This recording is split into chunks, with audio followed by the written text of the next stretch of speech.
오늘은 그 골로새서 말씀입니다. 제가 초등학교 6학년 때입니다. 그러니까 6학년 때니까 1976년도인데 그때 제가 경북 상주라고 하는 동네에서 살았습니다. 근데 이제 그때 여름 방학에 처음으로 서울을 가게 됐어요.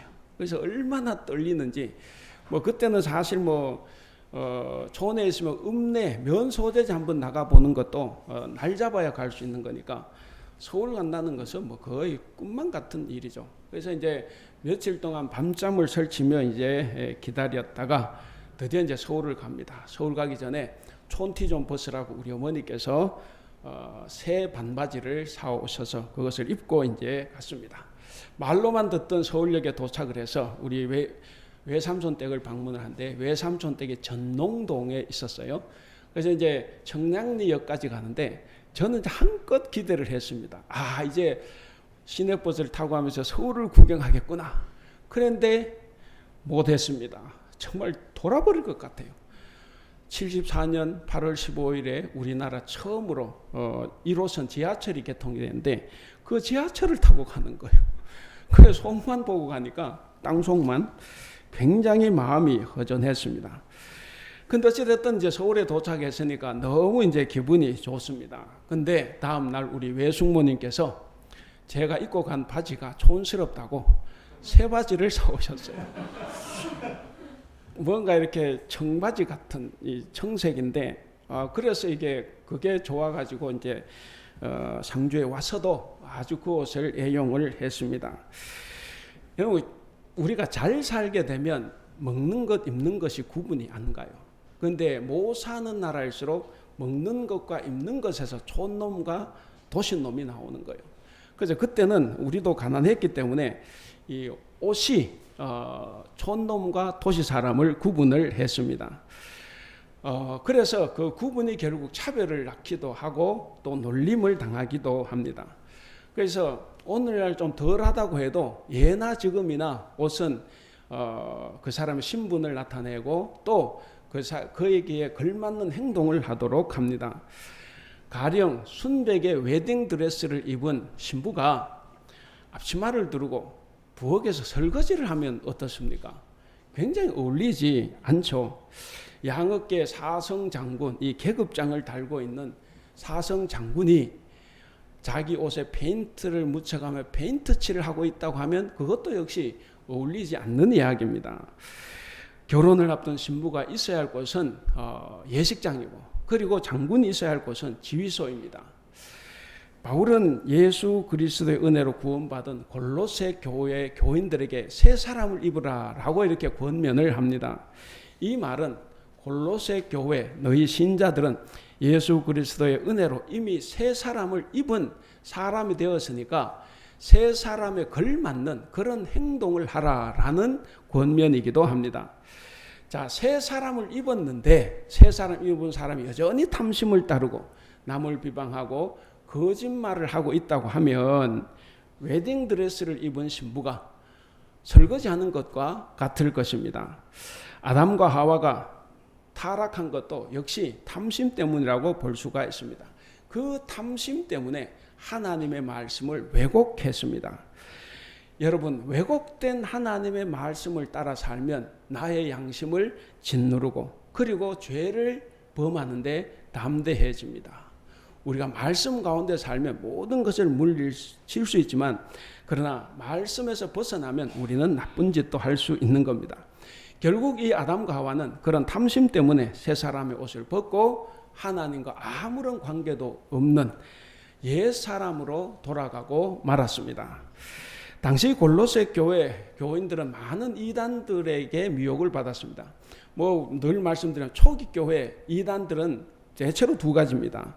육은 악하다고 하면서 그래서 예수님의 성육신을 부인하는 영지주의 이단들이 있었고 또 예수님을 믿더라도 그 믿음 외에 반드시 율법을 실천해야만이 구원을 얻을 수 있다고 하는 유대 율법주의자들이 있었습니다. 바로 이런 사람들에게 늘 미혹을 당했습니다.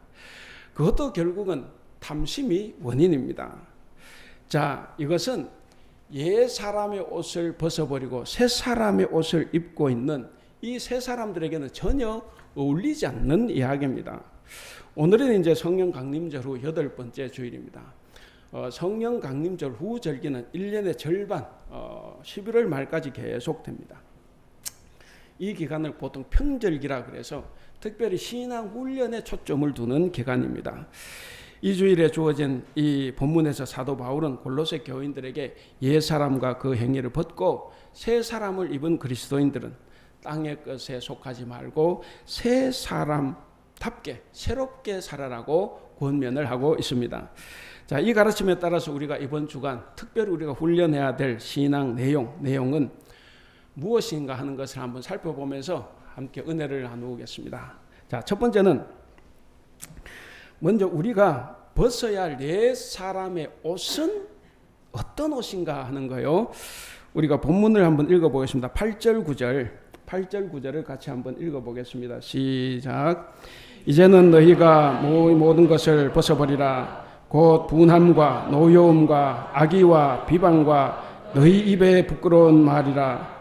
너희가 서로 거짓말을 하지 말라. 옛 사람과 그 행위를 벗어버리고. 그러니까 여기서 보면 우리가 벗어버려야 할 옛 사람의 악이 있는데, 물론 5절에도 나옵니다. 옛 사람의 악이 있는데 특별히 여기서 보면 말과 관련된 것이 좀 많이 나오죠. 그걸 알 수가 있습니다. 8절 끝에 보시면 비방과 너희 입에 부끄러운 말, 그리고 9절 앞에 보시면 너희가 서로 거짓말하지 말라 그랬습니다. 그러니까 바울은 거짓말로 남을 비방하고 그리고 속이고 이간질하는 그런 수치스럽고 부끄러운 말을 이제는 하지 말라는 거예요. 과거에 너희는 어땠을지라도 이제부터는 하지 말라라고 교훈을 합니다.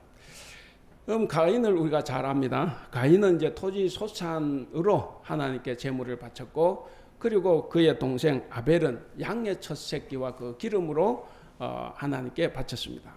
근데 왠지 모르겠는데 하나님께서는 누구 것은 받고 누구 것은 안 받았죠. 누구 것을 받았습니까? 우리는 보통 사람이 제물로 이야기하는데 제물이 아니고 가인과 그 제물은 안 받으셨고 아벨과 그 제물은 받았어요. 제물보다 사람이 훨씬 더 중요합니다. 여기 예배한다고 나와 있는 여러분들 자체가 더 중요하지 제물이 중요한 것이 아니에요. 자, 근데 됐는데 하나님께서 가인 것을, 형 것을 안 받으니까 이 가인이 이제 화가 났습니다. 그래서 동생을 꼬셔서 들로 불러내서 거기서 돌로 쳐 죽였습니다. 그러고 난 다음 하나님께서 가인을 찾아오셨습니다. 물어보셨어요. 네 아우 동생, 네 아우 아벨이 어디 있느냐. 자, 이렇게 와서 물어보시면 회개해야 되죠. 제가 잘못해서 회개하고 돌아서기를 바라는 하나님 마음인데, 근데 이 사람은 거짓말을 했습니다. 뭐라고 했습니까? 내가 내 아우를 지키는 자입니까? 여러분, 고대 세계에서 오늘날도 마찬가지지만 형은 아우를 지켜야 됩니다. 힘 있는 사람, 힘 없는 사람을 지켜야 돼요. 부자는 가난한 사람을 지켜줘야 되는 거예요. 그것이 창조 질서입니다. 야곱이 아버지를 속였습니다. 그리고 야곱의 아들들인 요셉의 형들도 요셉을 팔고 그 아버지를 속였습니다. 아나니아와 삽비라 부부도 속였습니다. 그것처럼 가인도 하나님을 속였습니다. 아버지를 속인 야곱 어떻게 살았습니까? 그는 평생 벌 받으며 살아간 거예요. 그래서 그 집에서 추방당했습니다. 집에서 쫓겨났고, 그리고 쫓겨난 곳에서 외삼촌으로부터 20년 동안 사기를 당한 거죠. 속임을 당했습니다. 그리고 아들들도 아버지를 속였습니다. 그래서 그는 정말 험악한 세월을 살았습니다. 아버지 야곱을 속이며 살았던 요셉의 형들은 어떻습니까? 그들은 결국 굶주림 때문에 살기가 힘들어졌죠. 아나니아와 삽비라 부부는 죽어 멸망을 당했습니다. 그것처럼 하나님 속인 가인도 성경에 보면 이 땅에서 너는 편히 쉬지 못하고 불안에 떨며 떠돌아다니게 될 것이다 그랬습니다. 거짓말하는 자는 이같이 벌을 받고 멸망하는 것입니다. 그러므로 우리는 5절에 나오는 대로 우리 땅에 있는 이 지체를 죽여야 됩니다. 입을 죽여서 거짓말을 벗어버려야 합니다. 여러분, 절대로 그리스도인은 남을 비방하면 안 됩니다. 우리 야고보서 4장 11절 말씀을 같이 한번 읽어보겠습니다. 시작. 형제들아 서로 비방하지 말라. 형제를 비방하는 자나 형제를 판단하는 자는 곧 율법을 비방하고 율법을 판단하는 것이라. 네가 만일 율법을 판단하면 율법의 준행자가 아니요 재판관이로다. 재판관이로다. 이면 재판관은 하나님이신데, 그러니까 네가 하나님, 그러니까 남을 비방하고 누가 이렇게 판단을 하면 이제 하나님이 된다는 거죠. 자, 비방 금지에 관한 교훈은 구약 성경에도 많이 나오지만 신약 성경에도 많이 나옵니다. 신구약 성경 각각 한 곳씩 찾아보면 먼저 누가복음 5장 27절에 32절에 보시면 이런 내용이 나옵니다. 예수님이 이제 세관에 앉아 있는 세리 레위, 마태죠. 세리 레위를 제자로 불렀습니다. 그래서 이 레위가 감사해서 예수님과 제자를 위해서 잔치를 베풀었습니다. 그래서 그 집에 예수님과 제자들이 들어가서 세리와 죄인들과 함께 앉아서 이제 식사를 하고 있는데, 그때 바리새인과 서기관들이 와서 뭐라고 하냐면 제자들 보고 너희가 어찌하여 세리와 죄인과 함께 먹고 마시느냐 하면서 이제 비방을 했습니다. 왜 서기관과 바리새인들은 이 제자들을 비방했습니까? 그것은 사람의 기준으로 봤기 때문에 그래요. 사람의 눈. 그러니까 사람의 기준은 세리는 매국노입니다. 그렇기 때문에 저런 매국노와 같은 죄수 중에 괴수와 함께 밥을 먹는 것은, 함께 앉아 있는 것은, 이것은 있을 수가 없는 거예요. 근데 예수님의 눈, 예수님의 기준으로 보면 어떻습니까? 그 놈이나 네 놈이나 다 똑같은 죄인이라는 거예요. 서기관과 바리새인, 너들도 세리처럼 똑같은 죄인이라는 겁니다. 우리가 누구를 더 죄가 더 많다 판단하고 있는데 하나님이 보실 때 우리도 똑같은 죄인입니다. 여러분, 남을 비방하는 사람들이 비방하는 기준이 뭐겠습니까? 뭘 기준으로 삼아서 남을 비방하겠습니까? 그것은 바로 나만 옳고 너는 그러다고 하는 그런 선의 의식입니다. 그러니까 의인의식이라고 합니다. 이런 의인의식, 나만 옳다고 하는 이런 의인의식이 결국 남을 비방하게 되고 결국 남을 죽이게 됩니다.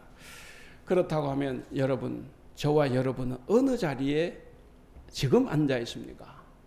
혹시 권면이라 말을 쓰고 비방하는 자리에 앉아 있지는 않습니까? 그 비방이 형제를 죽일 수도 있다는 것을 우리는 늘 명심해야 합니다. 또한 반대로 또 우리 그리스도인들은 비방에서 자유로워져야 합니다. 내가 나의 것을 다 버리고 하나님 뜻대로 살겠다고 하고 내가 매 순간 회개하면서 살아가는 그 자리에 있다고 하면 누가 나를 모욕하고 비방해도 자유할 수 있어요. 다 참아낼 수 있습니다. 우리는 이 비방 앞에서 자유로울 수 있어야 합니다. 예수님은 분명히 그 비방에서 자유하셨고, 그리고 예수님의 제자들 역시 예수님을 알아가면서 점점 그 비방에서 자유할 수 있었습니다. 구약 성경 민수기 12장을 보시면 이제 모세가 아마 부인 십보라가 죽은 것 같아요. 그래서 이제 정말 재혼을 했죠. 누가 구했냐면 구스의, 요즘 말로 이디오피아 여인과 결혼을 했습니다. 그러니까 아마 흑인 여인하고 결혼했겠죠. 어쨌든 그 결혼한 것을 보고 누나인 미리암과 형인 아론이 비방을 했습니다. 겉으로 보면 인종적 순결을 뭔가 그 인종적 순결에 대해서 관심을 가지고 있는 것 같습니다. 근데 모세를 비방한 진짜 이유가 뭡니까? 그것이 바로 민수기 12장 2절에 나옵니다. 그 12장 2절에 보면 왜 하나님께서 오직 모세하고만 대화하냐는 거예요. 우리 민수기 12장 같이 읽겠습니다. 시작. 그들이 이르되 여호와께서 모세와만 말씀하셨느냐 우리와도 말씀하지 아니하셨느냐 하매 여호와께서 이 말을 들으셨더라. 예, 왜 하나님께서 모세하고만 대화하냐 하는 거죠. 그러니까 이 말은 무슨 이야기냐면 이스라엘을 통솔하고 있는 이 모세의 리더십을 흔드는 거예요. 그것을 흔들므로써 지금 하나님께 대항을 하고 있는 겁니다. 여기서 하나님의 사람 모세와 그리고 그의 누나와 형을 보면 오늘날 우리 교회 내의 신자들의 모습을 보는 것 같기도 합니다. 아무리 내가 좋은 신앙을 가지고 있다고 해도 탐욕에 빠지면 한순간에 우리는 남을 비방하고 상처를 주기도 합니다. 그것도 다른 사람도 아니고 형제 자매라고 하는, 늘 사랑합니다, 오늘도 우리는 사랑합니다, 축복합니다 라고 인사를 했습니다. 그런 형제 자매임에도 불구하고 연약함이 드러날 때 그것을 감싸주기보다는 비방을 합니다. 여러분, 여기서 모세를 한번 봐야 됩니다. 모세는 미리암이 자신을 비방한데 어떻게 했습니까? 아무 말도 하지 않았습니다. 정말 그 비방을 들으면서도 모세는 놀라울 정도로 침묵을 하고 인내하고 있습니다. 그 비방 앞에서 자유했습니다. 마치 모세가 말을 알아듣지 못하는 청각 장애인처럼 그들의 말을 듣지 않았습니다. 그런데 모세 여러분 어떤 사람이에요? 혈기왕성한 사람이죠. 그래서 옛날 금송아지 사건을 떠올려보면 어떻습니까? 그 금송아지 사건에서는 하나님께서 십계명을 적어 돌판을 들고 와서 저놈들이 우상을 숭배한다고 해서 그 돌판을 냅다 던져버렸죠. 그런 사람입니다. 하나님의 영광에 대한 문제에 있어서는 엄청나게 분노를 하는 사람, 그러나 자신의 명예에 관해서는 절대적으로 침묵하고 온화한 사람이라는 겁니다. 모세는 하나님을 위해서는 정말 사자같이 담대했지만 자기 자신에 관해서는 양처럼 온순했습니다. 자, 그렇다고 하면 우리는 어떤가 하는 거죠. 우리는 많은 경우에 자신의 일, 자신을 위해서는 대담하지만 교회와 주님을 위해서는 너무나 온순한 것이 아닌가. 부당하게 교회가 욕을 얻어먹고 목사가, 장로가 혹은 어떤 성도가 의의 없는 비방을 당하고 그래서 교회의 지도력이 흔들려도 그리 온순했던 사람들이, 일체 말하지 않는 사람들이 자신의 억울함에 대해서 그 분노를 참지 못해서 되갚아 주기도 합니다. 여러분, 그런데 그리스도인은 주님을 위해서 담대하고 자신에 대해서는 정말 양처럼 온순해야 합니다. 십자가에서 죽은 자처럼 살아가는 것이 우리 그리스도인입니다. 다시 민수기 12장 2절을 한번 보시면, 자, 거기에 아론과 미리암이 모세를 비방했는데 그 소리를 누가 들었습니까? 2절 끝에 누가 들었어요? 여호와께서 그 말을 들으신 겁니다. 여러분, 그 비방을 들은 사람이 모세가 아니라 하나님이셨다 하는 거죠. 모세는 그냥 침묵만 하고 있어요. 정말 온순한 양처럼 침묵만 했습니다. 그런데 성경은 그 엄청난 비방과 모욕에 침묵하는 이 모세를 어떻게 평하고 있습니까? 어떻게 평하느냐? 12장 3절을 같이 읽겠습니다. 12장 3절 시작. 이 사람 모세는 온유함이 지면의 모든 사람보다 더하더라. 그러니까 온유함이 겸손함이라는 거예요. 그래서 성경은 단 한마디만 합니다. 어떤 평도 하지 않고 뭐라고 하느냐? 이 사람 모세는 땅의 모든 사람들 가운데서 가장 겸손한 사람이다. 요 말만 하지 다른 말은 일체 하지 않습니다. 그런데 모세가 그렇게 비난받는 것에 대해서 하나님께서 분노하십니다.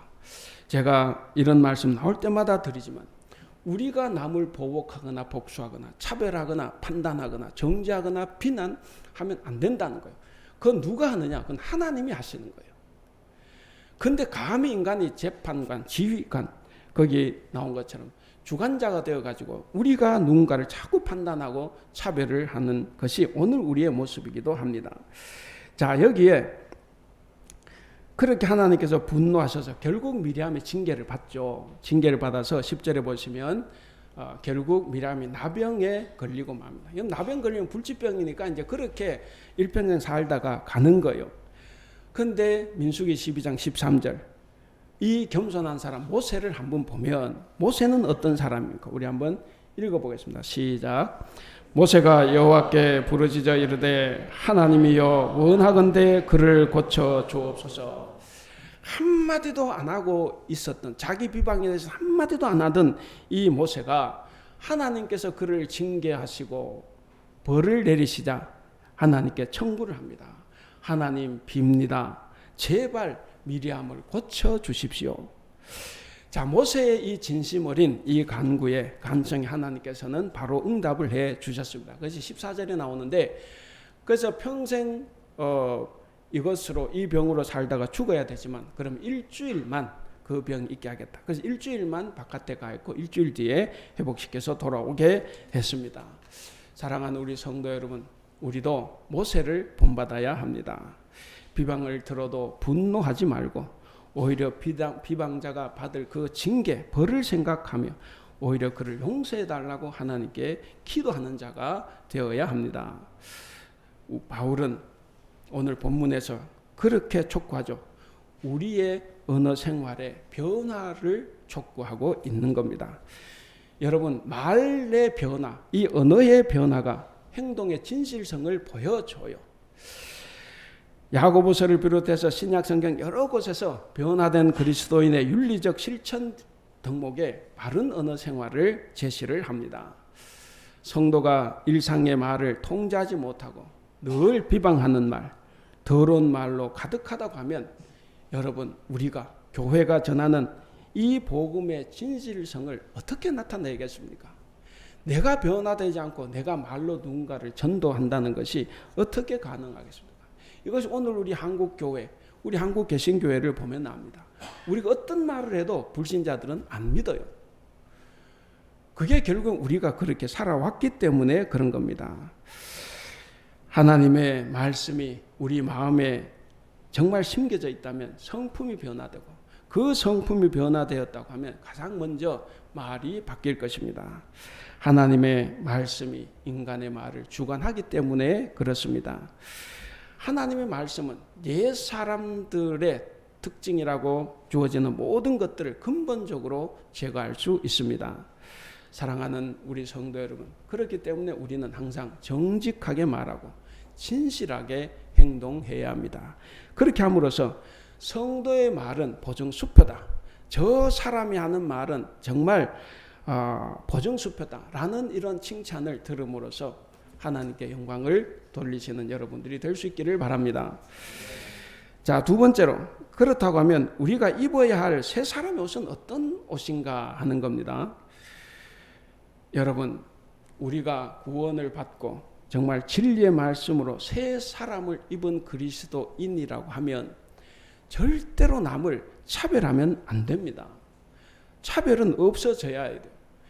자꾸 어떤 것은 있어야 되고 어떤 건 없어야 된다 생각하지 마세요. 성경에는 어떤 차별도 없애라고 합니다.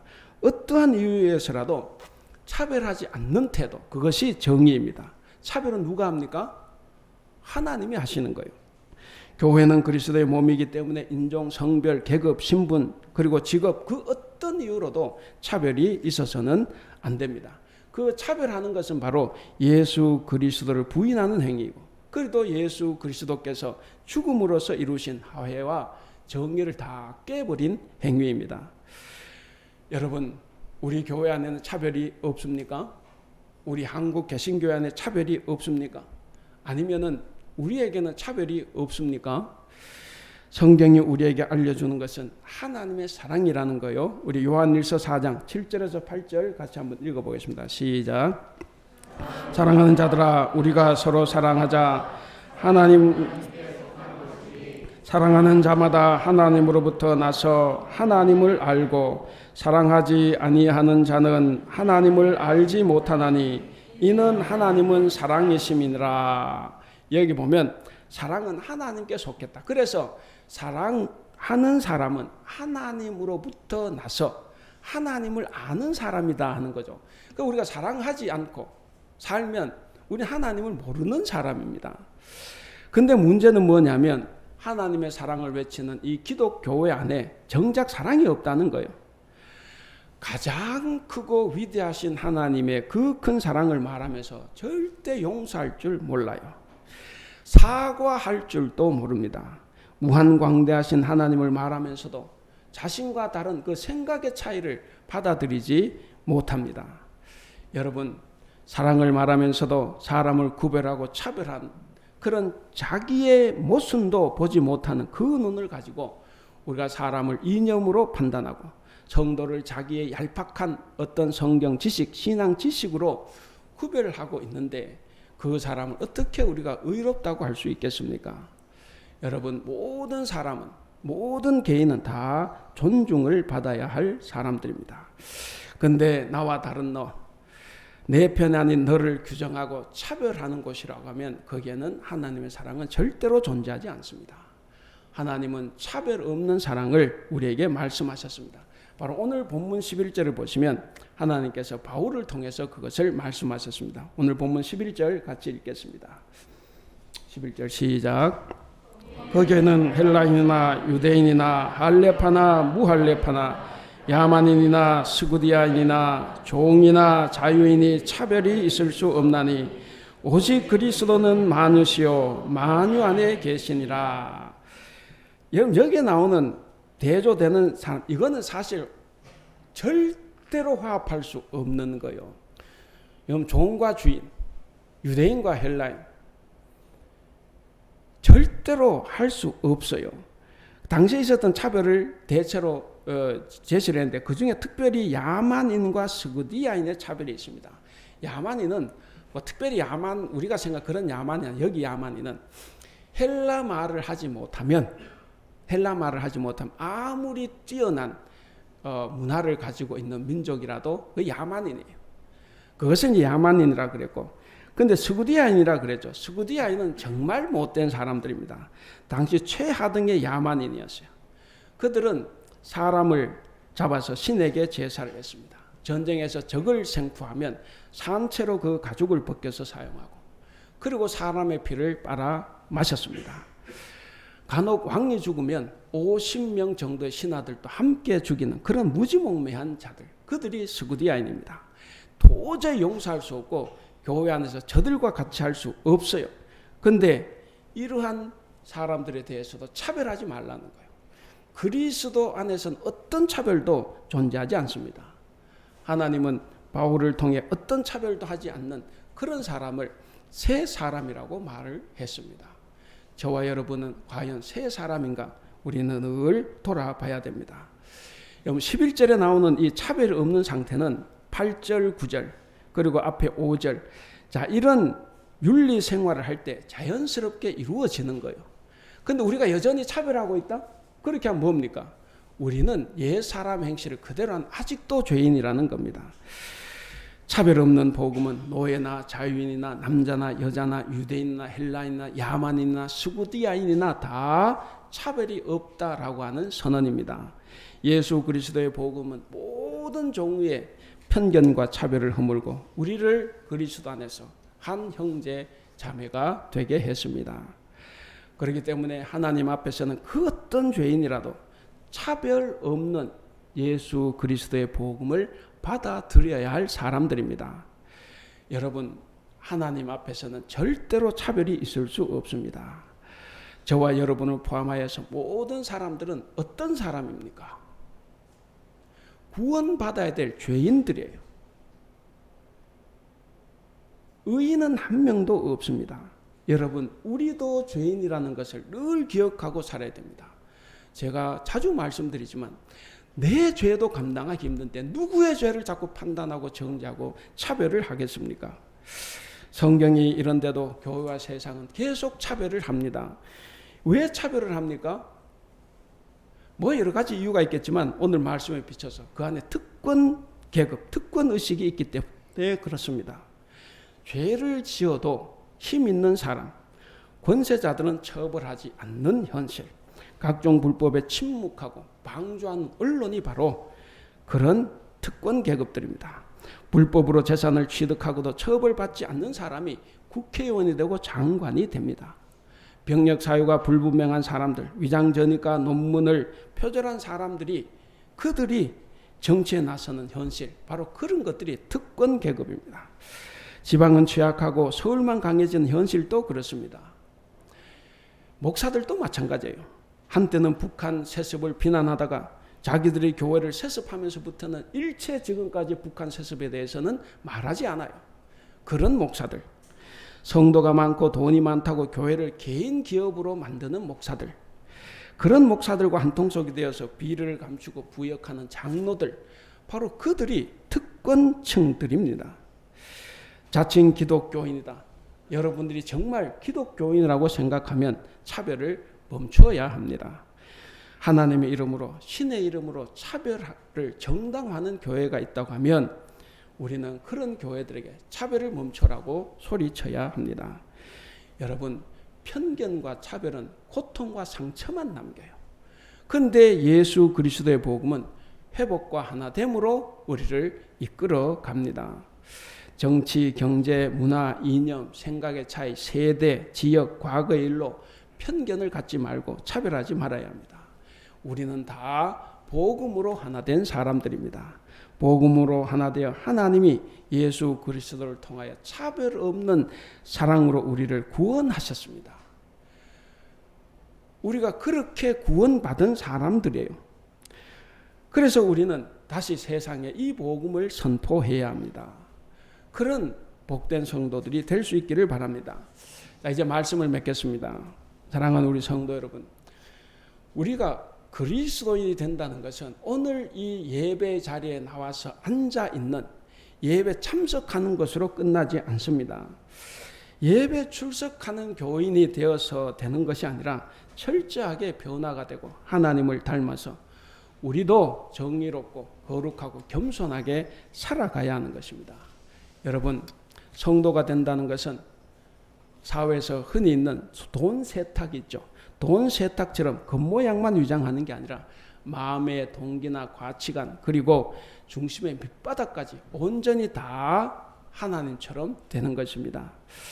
그래서 우리가 닮아야 할 대상은 하나님이시고 우리가 닮아야 될 기준은 바로 하나님의 말씀입니다. 오늘 제목을 같이 한번 읽겠습니다. 오늘 제목 시작. 그리스도인 옛 사람을 벗고 새 사람을 입은 사람.